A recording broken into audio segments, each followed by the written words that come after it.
So we're live. Yes. I think for today's topic, I should say is a weekly Q&A session. But this time is really we have to all wake up before it's too late. And the reason is there is a lot of things happening in the world and many are confused about why there are so many wars, why we feel like people are empty and no purpose in life, and also what's going on with yourself, with the family, with your individual career or personal development, and all feel so heavy and all the meaning is gone basically. So there is a lot of things happening in the world when it comes to the world as we know it, and everything is like people are gluing too much on their phone. That is the most important one to start with.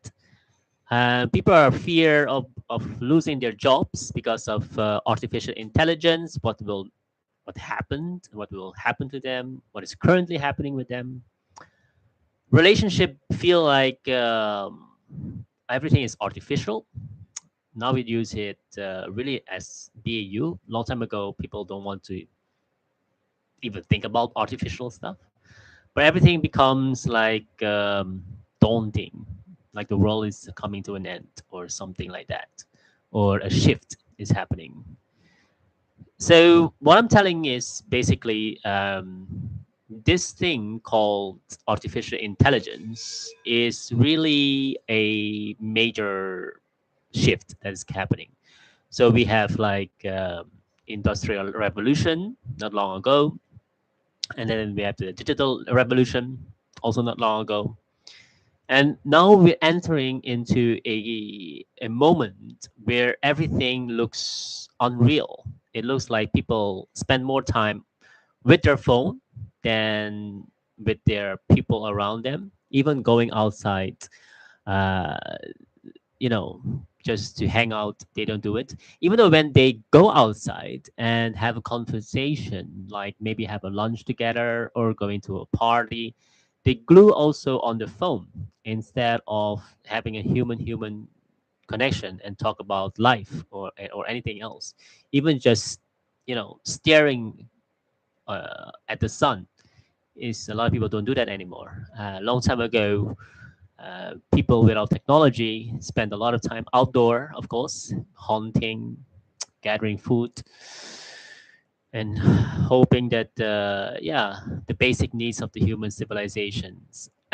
We have been now in this world where we don't know if we have to trust the government as well. With the data centers, all those other stuff that's happening in the world. Like I mentioned, the war and many wars, not only the war, many wars. And what it all mean? If I put it into perspective, it's basically a very huge development is coming. And all of us know that if we don't do anything about it, this thing called life isn't the normal thing anymore. And it starts with us, of course, because we cannot change the world, we cannot change other people's behavior, but we can change ourselves. So let me explain about the first thing with the phone, because that's the most important one. If we all just one day of the week, let's say we pick Sunday, a no phone day, we just make sure that we don't touch the phone starting in the morning. Maybe just put it there, and at night, then maybe you touch it again. So you really don't touch the phone at least for 12 hours. Let's say 8 o'clock in the morning until 8 o'clock at night. Don't touch it. Not at all. If something is important, they will call you. Just make sure that you turn on the volume. But other than that, don't bother. The reason is because it's going to help you clear up the mind, especially so that you can um, catch up with the things that you always want to do, like maybe cleaning the house or maybe just talk to your neighbors, to your partners face to face, or with your children, or if you don't have those, maybe with your pet. And if you don't have a pet, maybe with your books, read a book or anything else. Then you're going to see that life will never be the same day. I call it the no phone day, Sunday, no phone day. Another thing you can do is also when you really going to go, let's say, do something like a BAU stuff, waiting for the bus or in a train while commuting to your work or commuting to another place. Just make sure also that you don't use your phone. Yeah, just look around. You will feel a little bit uncomfortable and seeing everyone is gluing at their phone. You look on the right, people are using their phone. Okay. You look on your left, people are using their phone also. Okay. You cannot control them, but you can control yours. So you don't use anything. And then when it feels so awkward, maybe just read a book, not even a ebook from your phone or anything, because otherwise you get all those notifications. So something that is like doesn't have to do with electronics, something like a newspaper if you want to, but I recommend a book instead of a newspaper because news is always bad news, so you don't want negative stuff in your mind. Just use a book that inspires you, or even comic book that's just for a while, so that you can have your laughter. So this world is really amazing now that we are going through, but also a very unknown. Human nature always, are afraid about what is unknown, and that's why the algorithm it's driving people nuts because whatever you're going to search for in a video, and once you watch that video, the algorithm will want you to glue into their own social media app or site, and then they will recommend you in your feed a lot of those similar videos, and that's very bad because then your mind, you think you have free will to choose the videos, but in the end of the day, they choose the videos for you. So what happened is that you've been programmed. And a lot of people say, yeah, but I'm not being programmed. It's just that I just choose my own video to listen to or to watch to. I think, yes, in a certain extent, it looks like you have the freedom. It's like long time ago, we have the television with the remote control that you choose the channel, but in the end of the day, they choose the channel for you. And then what do you mean? Because let's say there is 100 channels, and in these 100 channels, all of them has been controlled. You think you have control over the content or those things has been handed over to you, but you don't because they have already programmed. Even nowadays, the algorithm, the AI, artificial intelligence, has already programmed for you to watch or to listen to a kind of piece of content. So all in all, that's the reason why we should really make a conscious decision. So what I mean about waking up before it's too late is also that if all of us make conscious decision to basically act and on the things that we really want to instead of being chosen for us, then we really take control. But if we don't, and everyone is gluing on their phone, either watching a video, playing games, or something else, then you've been controlled by the algorithms. So I sum it all up is doesn't matter if you watch a video, you read something, you're doing your social media stuff, even doing work. Some people think, yeah, I'm doing my work on my phone. But by the end of the day, then suddenly something pops up and you're going to switch to that kind of stuff. Let's say you do your email on the phone, you reply to an email or a message, WhatsApp or other Facebook or Instagram, but then something else popped up and then you've been programmed again. So that's the hardest part of human being, that this kind of electronics, we think it's serving us, but we have been, we are serving the algorithm. We make it stronger by, yeah, engaging into it. So what can we do? Like I said, we have to wake up. All of us has to have, if all the things you can take away from this video is a consciousness awareness, we all must make conscious decisions.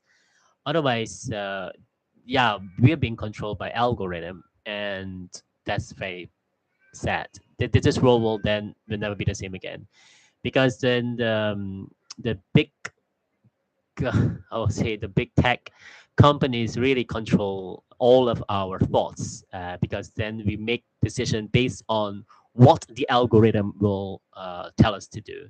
Then religion will eventually become meaningless. Culture will become meaningless. All the things that we know from those stuff in the past will be meaningless if we have been controlled by algorithm, because then they will separate human nature to fight against each other, and that's very bad.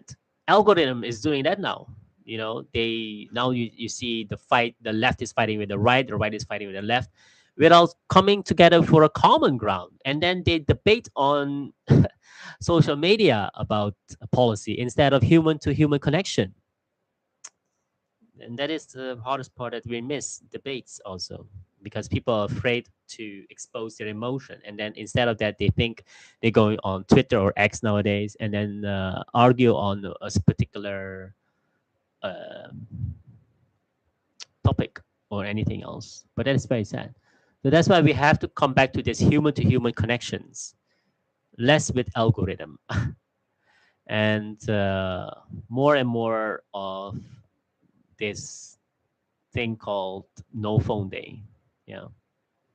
So all in all, I want to say is that before it's too late, we have to awaken our consciousness. We have to go back about what is real love instead of those fake love that we see on those dating apps and other stuff. And most importantly is really consciousness awareness, to wake up your consciousness. How are you going to do that? Meditation, for example, not medication, because all the food and other products that has been processed is also killing our brain. You know that we have a lot of those chemicals in the food, in the water, in the drinks that we are drinking, the food that we're eating, the the phone content, the social media, all this other rubbish that is really polluting our children's mind and our own adults' minds as well. So we must go back to basic. We must come together as human nature, human to human talk, instead of using like ChatGPT or Gemini to talk to. And sometimes it's so weird that uh, I want to say, when I was taking a boat trip and then was waiting for the ferry, and next to me there were a beautiful couple, 80 plus year old. They're decently healthy and they talk to each other a little bit. But then the husband want to find some information instead of asking human someone next to him or behind him. He's just talking to a Gemini, for example, and asking, "Hey, how's the weather in Hong Kong?" Because he's now in Macau. And then he said, and then they get the response about the weather, and then suddenly he was asking even deeper question about which restaurant to go to, what is their recommendation, which is all fine. But I saw that he spent more than a half hour talking to the Gemini than talking to, maybe you don't need to talk to your partner next to you or something. But with a stranger, for example, ask a stranger, ask me, or ask anyone that is just around you, and then ask for some recommendation. Then it becomes human with human. I'm not blaming him, by the way. What I mean is, well, I found it very interesting, and I start also talking to ChatGPT, Gemini, because I never downloaded before, but I found it very interesting how, yeah, technology becomes our partner, or our guidance, or even tourist guidance, instead of connecting to human. And I was trying to be the change, so I just opened a conversation talking to the old guy, and lo and behold, he was also stunned that he didn't know, because he always uses it, and becomes like a conscious unconscious consciousness, meaning that he was really talking to a machine, and he was basically thinking that the machine was like a human being, and was just chit-chatting for a very long time. So then it's very strange, and that's why I'm also recording this now. It's also very strange that I'm talking to a computer, but I'm hoping that the, the majority of you are waking up now to realize that this is the world we're living in, and we have to really go back to basic, talk to each other, okay, in a real sense, in a human to human connection, instead of via a technology in between. because sometimes there's miscommunication also. Maybe sometimes the other person just wants your attention and just provoke you with this kind of social media attention span, and that's why you see all those thumbnails or title that is ridiculous and just to hook you up to press, to find, to basically get you the clicks and the views. It's very bad also. Anyway, the human expansion attention span has been now narrowed, so people want instant dopamine. It's very sad. Everything is short forms instead of a long form conversation. And all in all, I want to say just I hope this world, slowly go to the better change. Change will happen eventually, whether we like it or not. But it has to be all of us. The public needs to now step up, and come together for a common good instead of letting the algorithm be our boss and we become the slave of it. All right. So please wake up and let your conscience shine again. Thank you so much.